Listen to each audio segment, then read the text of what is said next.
Every gardener who raises worms knows this truth. Healthy worms mean healthy soil. When your worms thrive, your compost piles heat up faster, your castings multiply, and your plants practically glow with life. But lately, there's been a quiet revolution spreading through worm farming circles. And it all centers on two surprisingly simple ingredients, molasses and rice. Together, they're being called the Worm Superfood Combo, a natural blend that not only boosts worm activity, but also supercharges microbial life in your compost. So, what's really happening here? Is it just hype, or does this simple mix actually transform your worm bin? Let's dig in. Most worm farmers feed their red wigglers a mix of vegetable scraps, shredded paper and leaves. It works, but it's slow. Worms can only process what microbes have softened and partially decomposed first. That's where molasses and rice come in. They don't just feed worms directly. They feed the microbial life that worms depend on. In healthy compost, bacteria and fungi break down complex organic matter into digestible compounds. Worms then consume those microbes along with the material itself. When you turbocharge microbial populations, worms become more active and digest food faster. The result is richer, darker, faster-produced worm castings, the liquid gold of organic gardening. Molasses is pure microbial fuel. It's packed with simple sugars, trace minerals and organic acids that feed beneficial bacteria almost instantly. When added to a worm bin or compost pile, it sparks a microbial bloom that warms up the mix and releases enzymes that begin breaking down food waste more efficiently. Rice, especially when slightly fermented or cooked and cooled, provides a slow, steady carbohydrate source.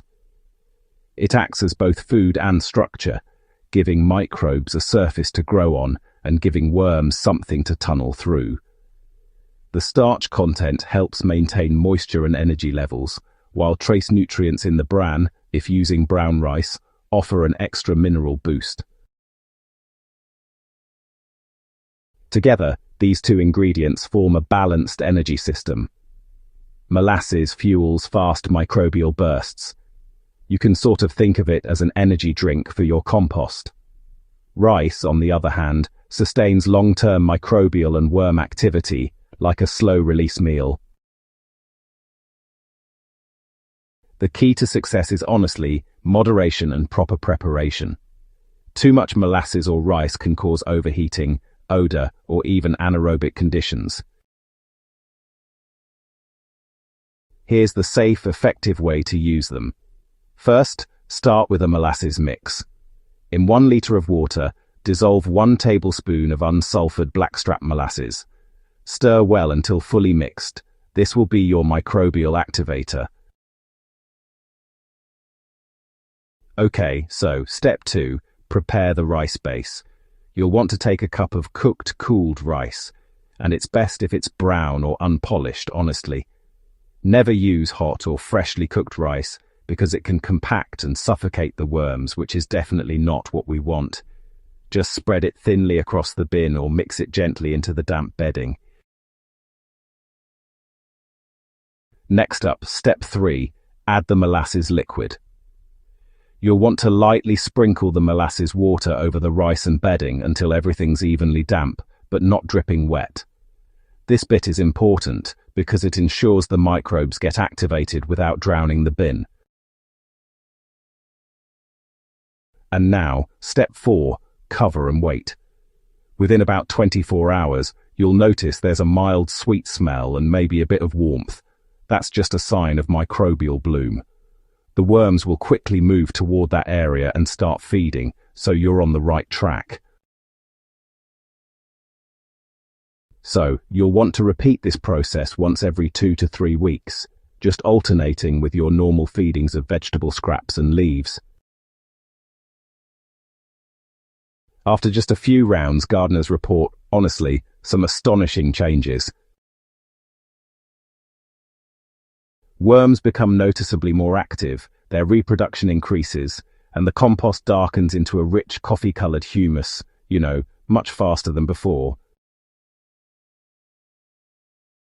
The castings also feel silkier and contain higher microbial diversity, confirmed by simple microscope observations.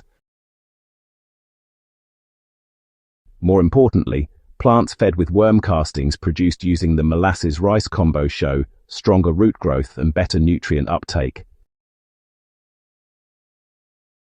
This isn't magic, it's microbiology. The molasses and rice feed microbes, the microbes feed worms, and the worms feed your plants. While this method works beautifully, there are a few things to watch, Don't overdo molasses. Too much sugar can lead to sour anaerobic conditions. So, it's best to stick to small, diluted amounts. Always keep the mix aerated. If your bin smells foul, just stir lightly or add more dry bedding. Simple as that. Right, so, avoid flavored or sulfur-treated molasses. Only use unsulfured blackstrap for best results. Also, don't overload with rice. 1 cup per average bin every few weeks is plenty. So, is molasses and rice the new worm superfood? For many regenerative gardeners and vermicomposters, absolutely. This duo doesn't just speed up composting, it actually creates a thriving, living ecosystem inside your bin that stays active and balanced. By feeding the smallest life forms first, you're amplifying the entire soil food web, from microbes to worms to roots, and that's how you grow richer soil, stronger plants, and a more resilient garden. So, why not try it yourself this week? Just mix a little molasses water, add a handful of rice, and watch your worms come alive. Hey, subscribe to Gentle Herbal Living for more real, tested soil building methods that work with nature, not against it.